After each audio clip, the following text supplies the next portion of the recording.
Welcome back. And yes, I'm still in Nova Scotia. It is a cloudy day today. A little dampish, but I'm told in about an hour we are going to have sun. So where are we going today?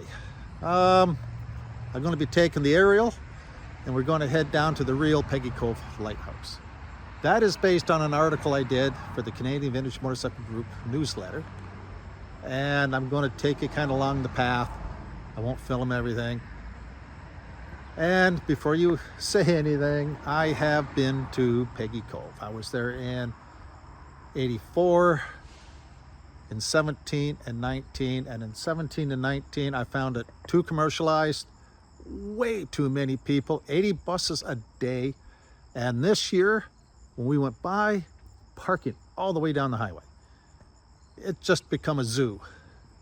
But you have to go to the real Peggy Cove Lighthouse. And I'll tell you the story when I get there, how that came about.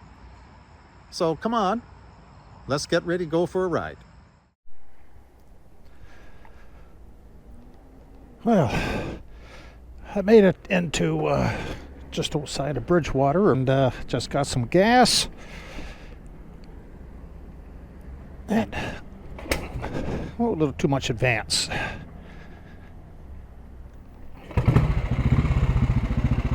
So where we're going, I'm going to go straight down 325 that way, cross the Le Havre,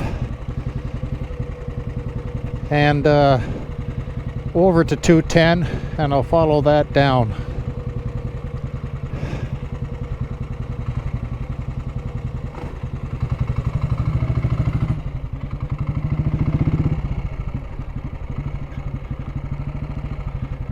Oh, traffic's busy.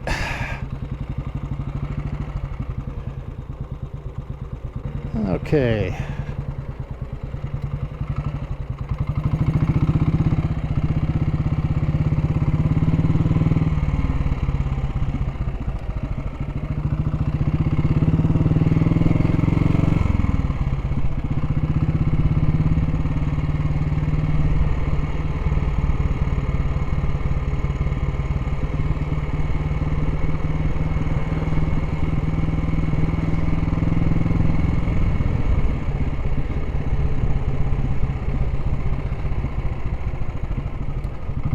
I could think of some roads here in Nova Scotia that really need some road work, but this is probably bridge repair.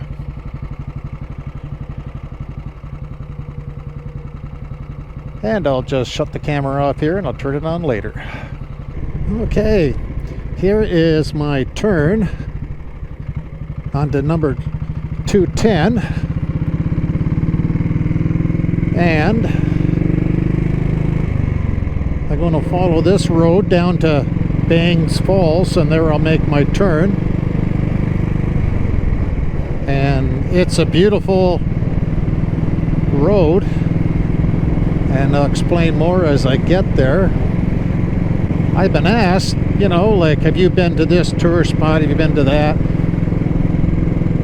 But those tourist spots are where everybody goes. And I'm not into that. If you have a chance, spend some time on Google Maps and just scroll around Nova Scotia and you'll find places that are not touristy, but are well worth the sight. You know, to go visit is well worth it. All right, this is our turn.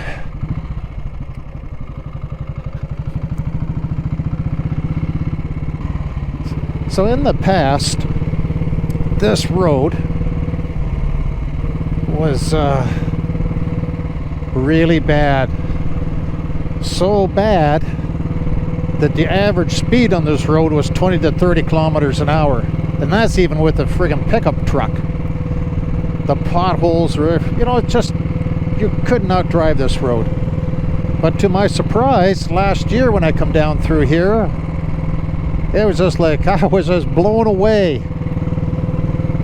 Finally. So just up the road here, I'm going to pull over and I'm going to do a little history.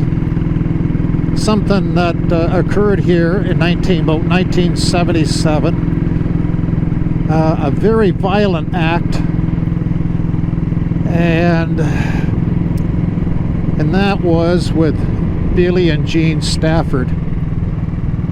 Those of you who don't know about Billy and Jean Stafford, you can Google it.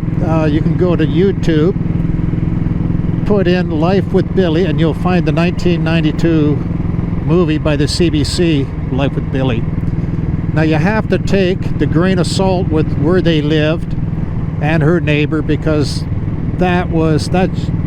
she didn't live that close. In fact, they hardly had any neighbors. You had to come back this side of the river. And but when you're there, it is an beautiful, like, peaceful setting. And not only was he very violent with Billy, he was the same way with his first wife. And here we are, Bangs Falls. So, and I'll show you where they lived and a little bit more history of that in a little bit. But yeah, as you can see, it is very peaceful.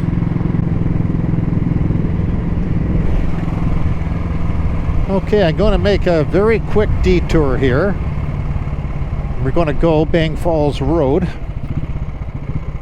and we're going to continue down this way shortly here. So let me make a detour. Now, I did try to find what year this bridge was made or built, and I can't seem to find anything on it. It is an old bridge, and it seems to be period with other bridges built in the from 30s up. And let me get another shot here of the Medway River while I'm here. It is a little dry, but it's nice. The one year I come down, the water was it was flowing pretty good, but this is a dry year. And the bridge, yeah. And I'll get some more photos or the video going down the river. So this is the church, and I'm just going to pull over here for a second. So the houses on the left are they weren't here when Billy and Jean lived here. So right through the forest, there's a little driveway right up the head. It's private. They lived in behind here in a 3-story house. And Billy, you have to read the book. The movie touches quite a bit on Billy, but it leaves a lot out. And Billy come home, I think it was about 78, drunk, pulled in the driveway with his truck, window down. Jean went upstairs, got the shotgun, shoved it through the window, put it to Billy's head, and that was the end of Billy. So now Jean's neighbors lived over this way. Like I say, like what more? It's a beautiful setting here, right? And in another video coming up,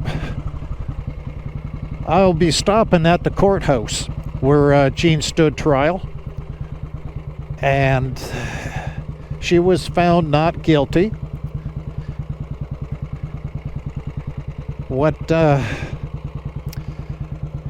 many don't know, she moved to Toronto, and she started the Homes for Battered Women. In 1980, she came to Halifax, and somebody killed her, and they never caught the accomplice, but they think it was one of Billy's friends. Okay, so I'm going to head up this way, and let's continue on down the beautiful Medway River. And oh, by the way, kayakers use this river coming down through here. There's a couple of names of the falls and the holes, and I'll put those on the screen because for the life of me I can't remember them, but they are unique. And Yeah, I'll post those up.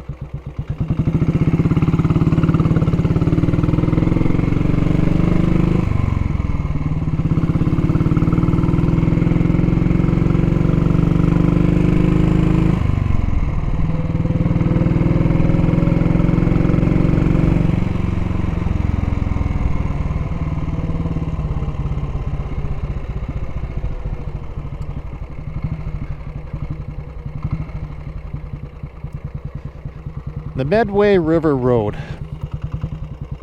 This is a road that I'm surprised that many do not travel on.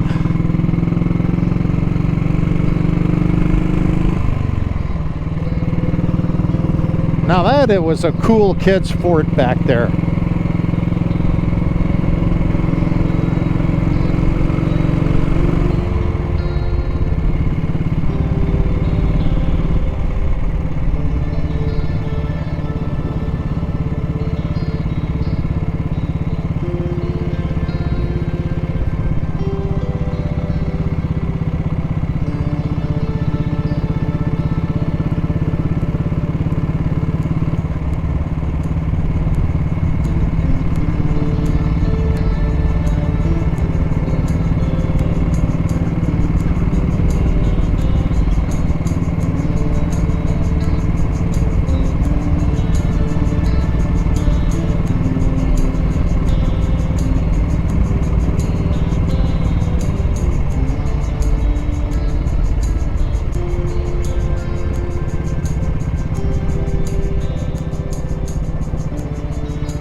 Was a deer sitting right in the middle of the road, and I didn't have the camera on. I don't know if my camera caught it or not. So you never know what you find on these roads, so just keep your eyes peeled, because you never know when they'll come out. I'm kind of glad he was just sitting there. Now somewhere here, right there probably, there's somewhere here I can actually get out and go down and get a, maybe, I'm just trying to find a good spot here. I don't,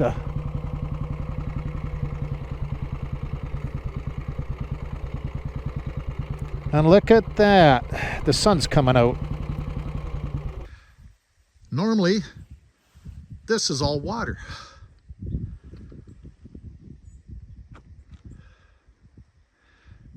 And upriver.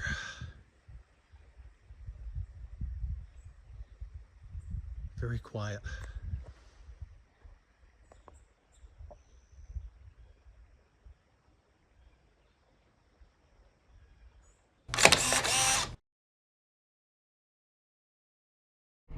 It doesn't matter really what part of the Medway River Road you're on. It's this whole section down through here is pretty remarkable when you can see the river, and there are plenty places it's just so photogenic, and you could spend a lot of time stopping taking pictures.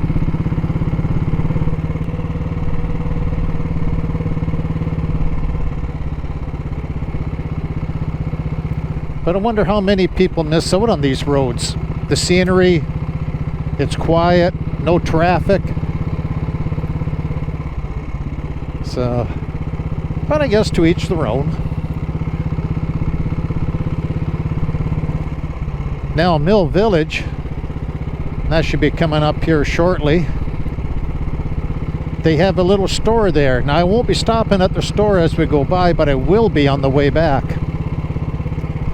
And I kind of like it, and it's right on the river. Go get something to eat. Oh, now we're back on the pavement. Go get something to eat and sit by the river and enjoy it. So we are officially in Port Medway.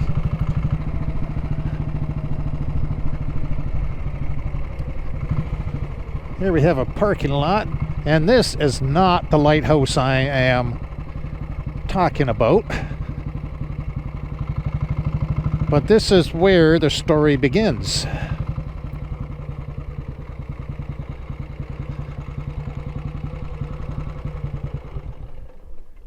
Okay. I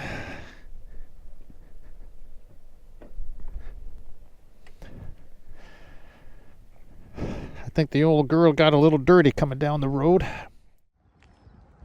So it was along this pier that I come out and I wanted to get some photographs of these buildings and stuff over here.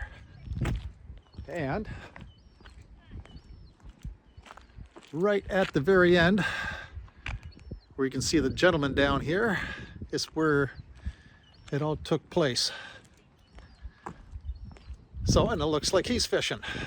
So, it was here that I come down here to the end of the pier, and I started to walk down to over here. And there was a young lady fishing. And I walked up and I asked her what she was fishing for. And she said mackerel. And of course the wind picks up. She said mackerel. And we ended up talking for quite a bit. And she asked where I'd been and if I'd been to Peggy Cove, and I said, I have.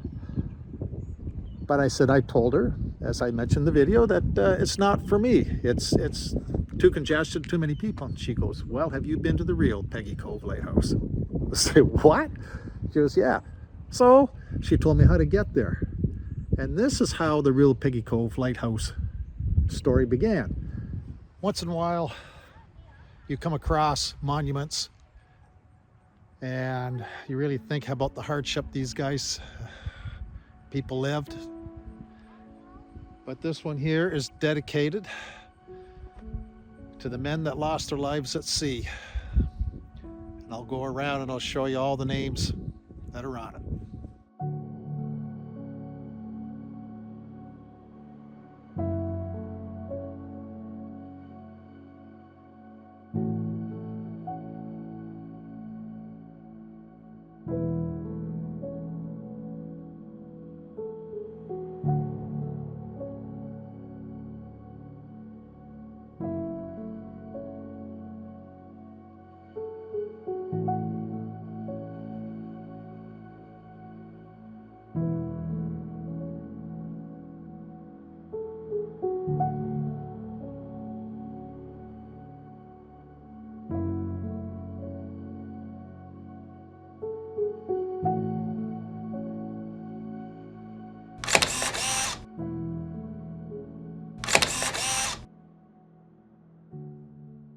Well, I just went up the road.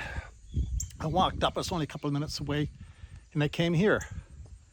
Why did I come here? Well, it's great history, and you look at the dates, they go all the way to like 1850, and one in particular is Samuel Mack, and I'm going to try to find his headstone.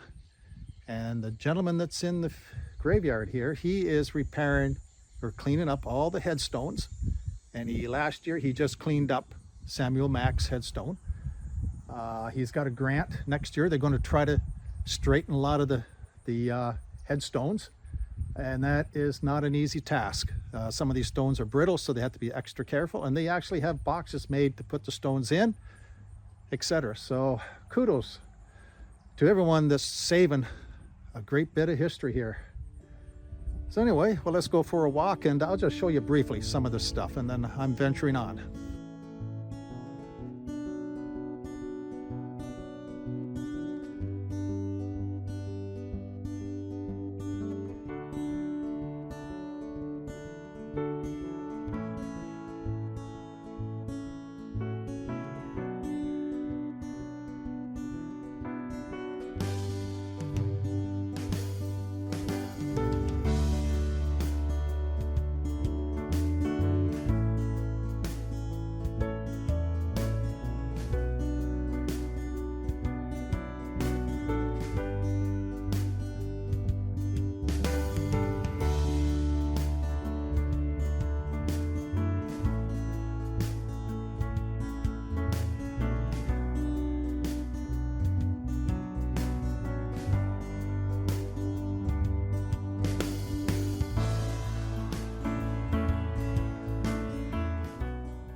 And it's sad that so many people bypass these old cemeteries.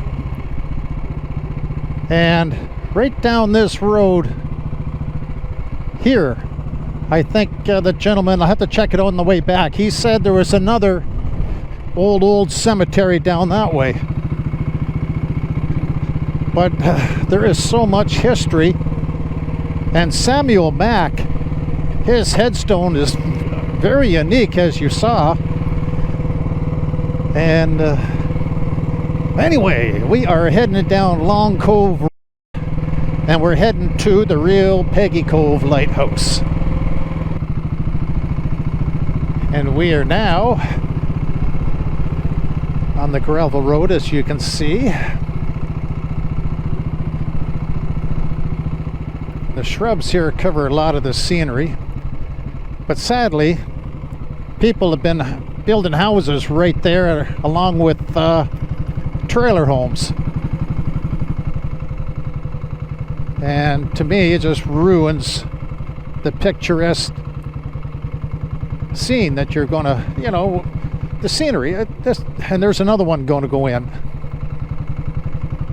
And it's all because of the money.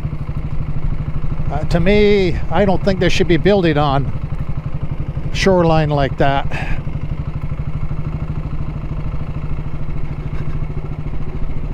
And it seems to be a few people who are opposed to it, but money talks, and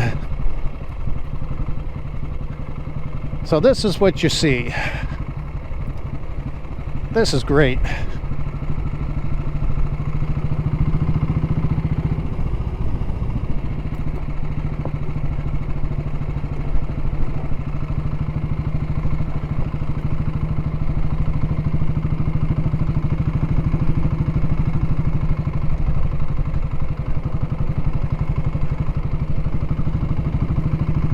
Yeah, it's waves are crashing pretty good today. Anytime I've been here, they've never done that.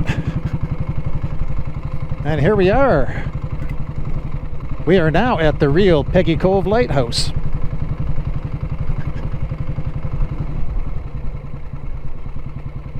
And the house you see on top of the hill was actually down here at one time.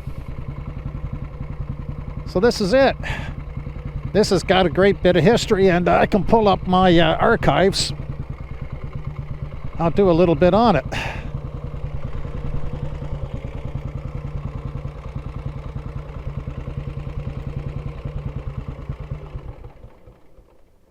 Now this is worth the drive to come to see. And yes, I know it's not the real Peggy Cove Lighthouse, but it's the Medway Head Lighthouse, as you can see. But what can I say? To me, it's the real Peggy Cove Lighthouse. So let's go have a look.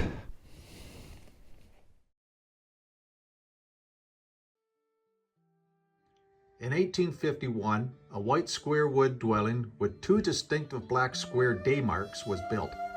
In 1883, a fixed white catastrophic lens that reached 10 miles was installed, 44 feet above water level, and in 1913, the hand crank foghorn was established. The second lighthouse was built in 1927. It was a square dwelling with a cast iron lantern on the roof with a flashing light. In 1980, it was sold and moved to the adjacent privately owned land as a residential building on top of Wildcat Hill. Just have a look behind you. The tower reached 29 feet and the lighthouse was 79 feet above water level. In 1966, a circular fiberglass white tower with a red band made in Mahone Bay, Nova Scotia. Unfortunately, the fiberglass tower did not prove sustainable. In 1983, a square tapered combination lighthouse and equipment building was built. In 1990, the lighthouse was replaced with a mercury vapor electric lantern and flashing white light. So if the lighthouse is open, you can come in through that door right in front of the bike. You can walk up the stairs and you can exit onto the top platform. And what a view do you get of this? It is amazing. So don't be scared. Climb up the stairs and go have a look.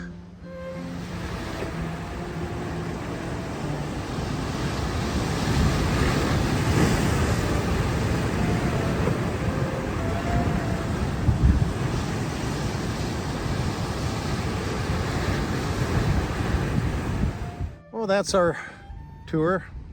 It's closed, can't go inside to have a look. But we're going to head down the road here to Long Cove. And that was once a hub for the fishing boats and the fishermen that would come in and unload their catches. And we'll just go down for a quick tour. Day is going by pretty fast, faster than expected. So then I got to hoof it back. I want to catch the ferry and be back home in time for dinner. So I'll do this quick. Come on.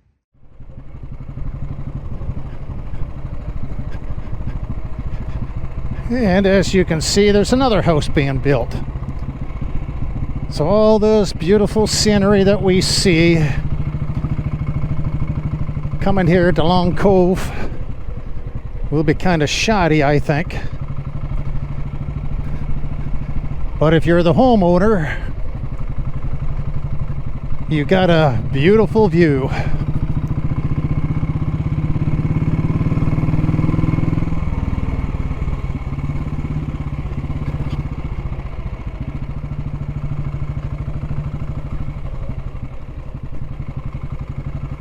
I just can't imagine what this is like in the wintertime. I know they don't get much snow, but the winds and the freezing rain, kind of like no thank you. And here we are.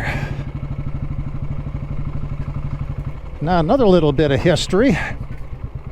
Eleanor, that used to live in that little yellow house, she died in 2020, but she was a gift of the gab, and she sold anything you wanted, like fishing. She sold knickknacks, everything, but you had to be prepared to sit for hours and talk to her. She also wrote a couple of books. She's just right over there in that yellow house. Wrote a couple of books, and I think it was a little bit of this and a little bit of that. Whoops. And it looks like I missed my ferry to London, Paris, and Rome today. So, when you're done with the real Peggy Cove Lighthouse, you come down here. The ports, and a gentleman bought this property, turned it into a house, I believe. And then he donated all the land to a conservatory group to preserve it forever. That's pretty cool.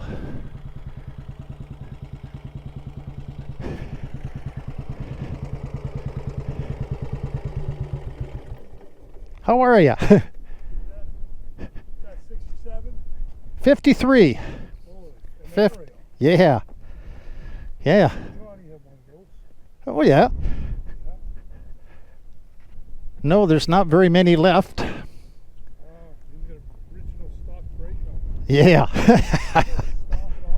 It does. It actually works reasonably well. The back one is kind of goofy because it's got cable operated, but it's the way everything is angled. But the front brake does work pretty good. Yeah, same here. You never know. Great. Nice chatting with you. Yes.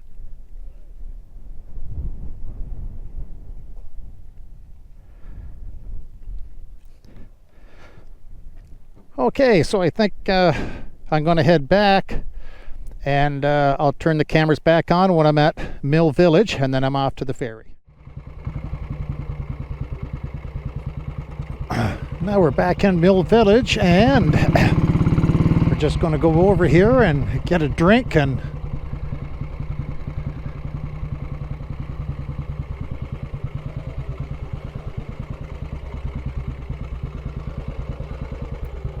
Mill Village store, and it's a pretty cool store. You have to stop in. They don't serve food anymore, but they do serve drinks and meats, and they have a little gift shop, and you have to stop there. You really do. And you can just see it right behind me. But right out in front of me, they got 2 picnic tables or so, and they got the chairs, and you can sit here, have your meal, nice and quiet, very peaceful by the river. And I'll show that to you right now. So this bridge was built in 1883. It is 144 feet long, and it was actually built by the Kingsbridge Company from Cleveland, Ohio.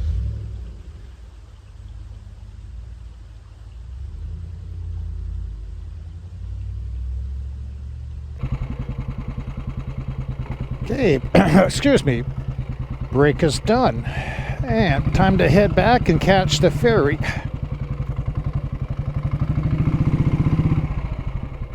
And they're going to head over this majestic bridge.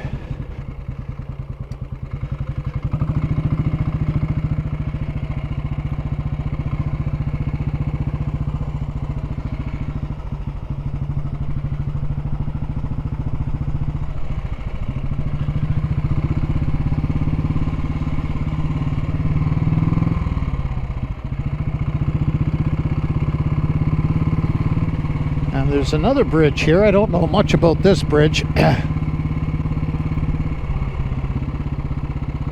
Just cuts across, I guess.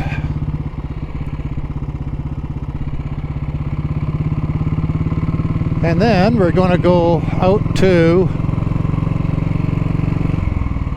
the 103 and cut across to the 331. And from there, we'll be going down towards the ferry.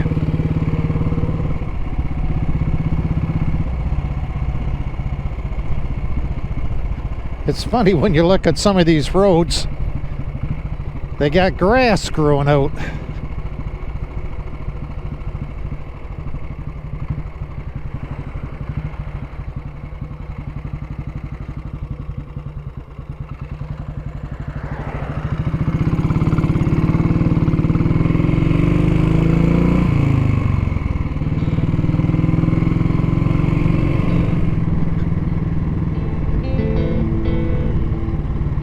The day is getting on. Market traders pack away their wear. The hours been and gone. I listen for your footfall on the stair. I'll never hear your voice. Call up to me again. And love is an addiction that makes beggars of us all. And I shall take whatever comes my way. A glimmer in the dark attracts my restless eye. I throw away a remark. Your love is like the leaves upon the tree. And we are making just a little pit stop. And I'm gonna, this is a cool beach, so I'm just gonna pull into here. It's very unique. And we are now at Crescent Beach.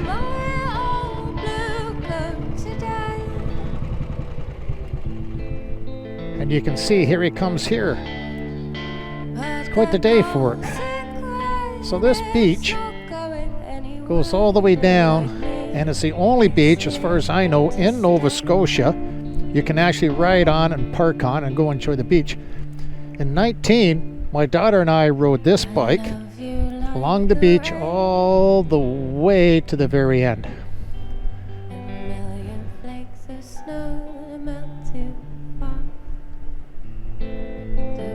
Ties on the rail. You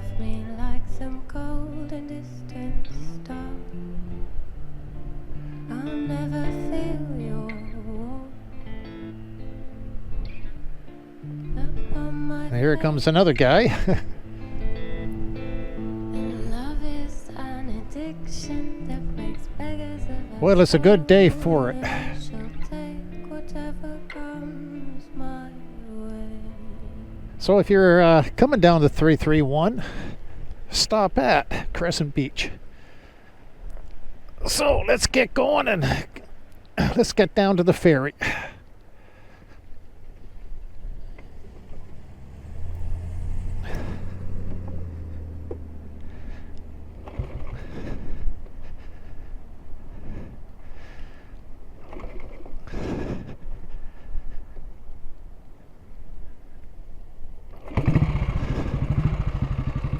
If it doesn't start first kick, it's always third.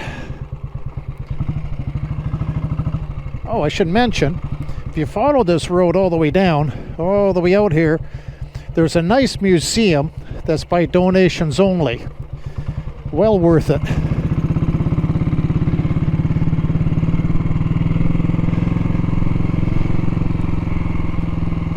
Yeah, I just seen the sign for Crescent Beach and I thought, boy, I gotta show you guys that beach.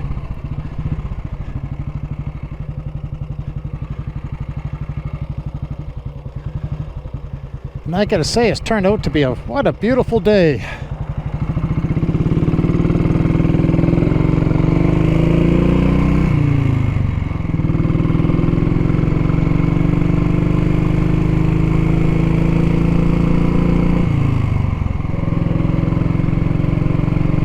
So next stop is the ferry, the La Have ferry, and that will take us over to the 332. It bypasses Bridgewater. So, and the road here again, it's why people take the 103 unless you have to be at one place or another by a certain time. But if you're just seeing it driving and you've got time on your hands, this is the highway to be on.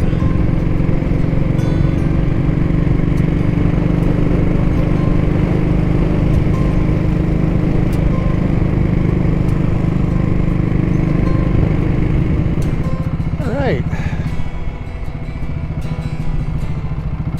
We are in La Have, and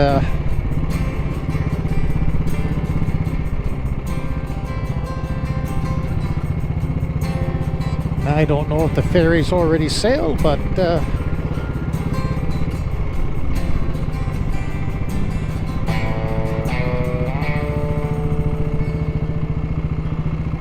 ferry is just up the road here.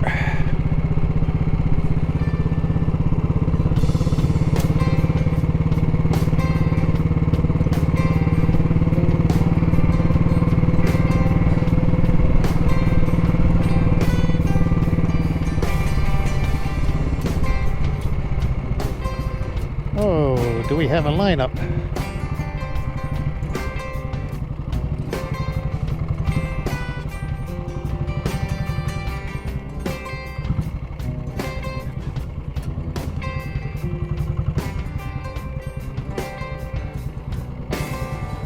Just to get in line, I think.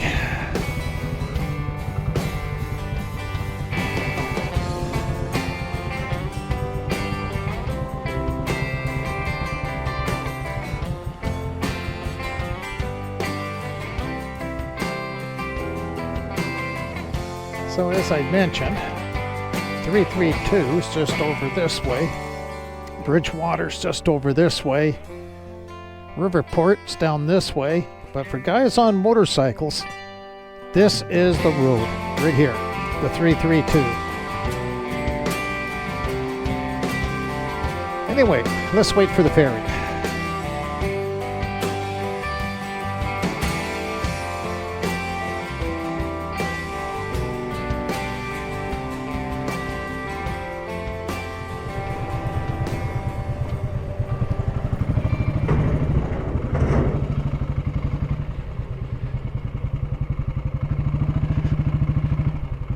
Now,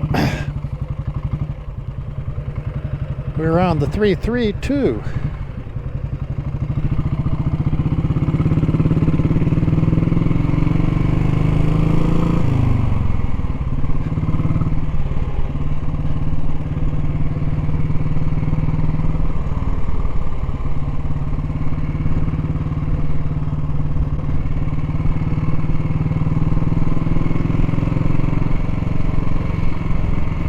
it's not fun riding behind a diesel truck.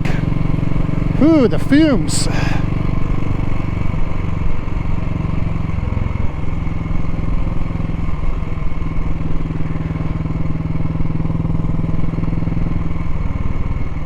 Nice road, just too bad about the truck.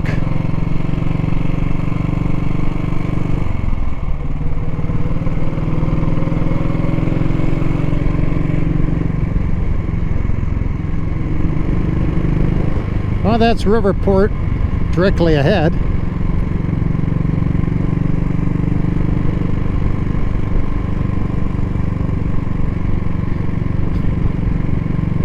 So I'm going to stop in Riverport just for a very brief stop. And I'm going to show you a house where a gentleman during the late 20s, early 30s maybe, he came to Ontario quite a bit. I know he was in Nova Scotia quite a bit. And he said at one point that he enjoyed coming to Canada where nobody treated him any different. So I'm going to show you the house that is said he stayed in. And then I'll tell you who he was.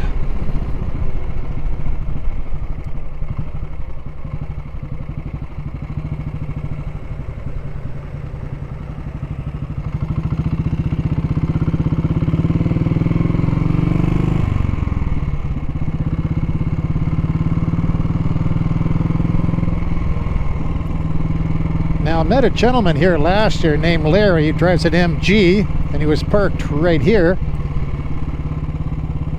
He has a Friday night social. Now, I don't know if he's still doing it or not, and this is the house right here.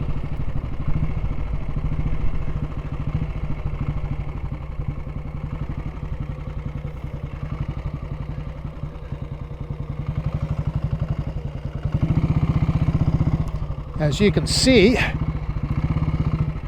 this is the house that is alleged that Al Capone stayed in. Yes, that's right. A colorful home and a very colorful man. So this is Riverport. 17, I forget the exact year it was founded, but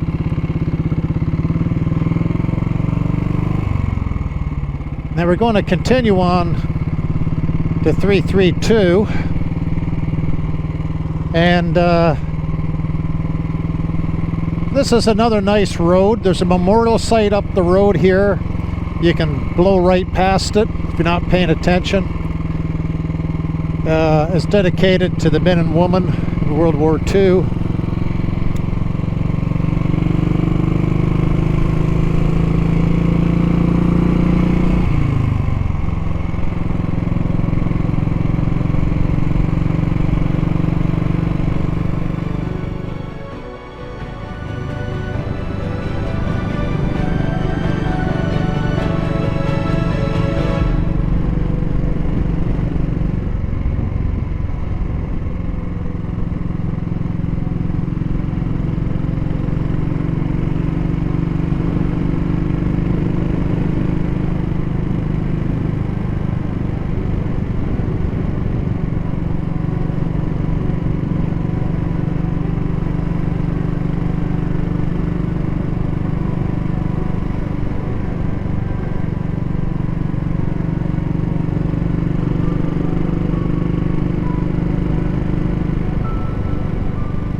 Well, my ride is slowly coming to an end. Look at that big osprey nest up there. And that 332 is just what a beautiful road. Even on a vintage bike. May not have the cornering capabilities that a 70s or even the newer bikes have, but it is just as fun. So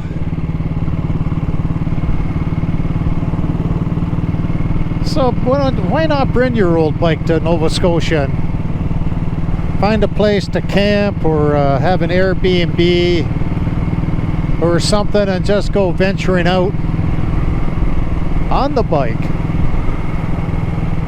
You can have just as much fun on an old bike as you can on a brand new 2025 hyper bike. That's just me. I mean, the hyper bikes are nice and all that stuff, but if you just want to go out and have fun, travel the back roads, and I'll tell you, you will meet more people on an old bike than you would on something that's new or newer. So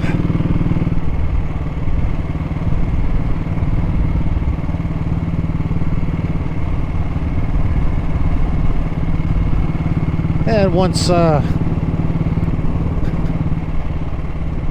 always look at all these boats and I think it's people with money. Well, I don't have the money and I don't have a boat. But what I do have is happiness and vintage motorcycles. Now I can't beat that. And I don't think you can. So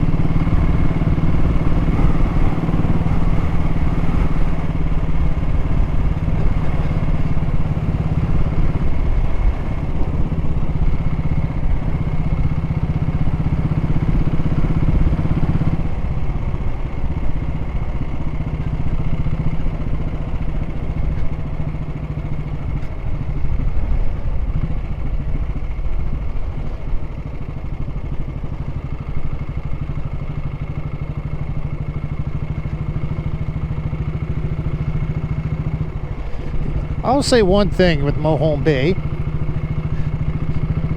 About the 2 weeks before Halloween, this whole district, including a little bit that way, have some of the best, bar none.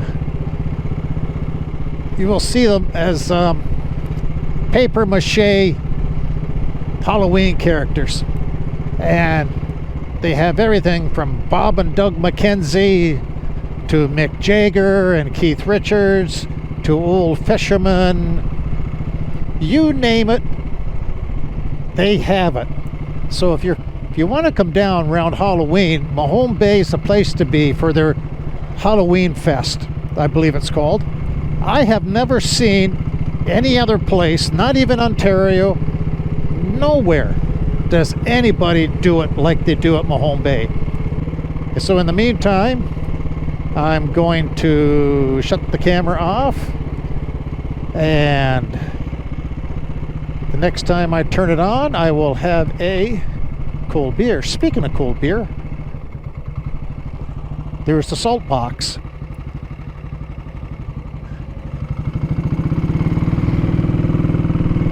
And here we go. Okay guys, I'll see you in a few minutes. Well, 100 miles today, not bad. And you don't have to travel major highways. You don't have to travel all the top 10 tourist spots in Nova Scotia.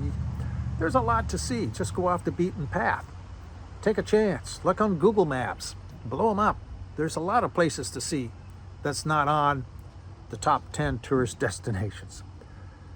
And the real Peggy Cove Lighthouse is just one of them. And there are many lighthouses in Nova Scotia that are equal to, I think, to Peggy's Cove Lighthouse. So get out and go visit them. As I mentioned, a lot of them are run by the volunteers and preservation societies. and they need a donation or so to keep them going, because without them there are no lighthouses. So hit subscribe if you like what you see, and if you were asking, there it is. And ride them, don't hide them. Take care, and I'll see you in the next video. Thanks for watching.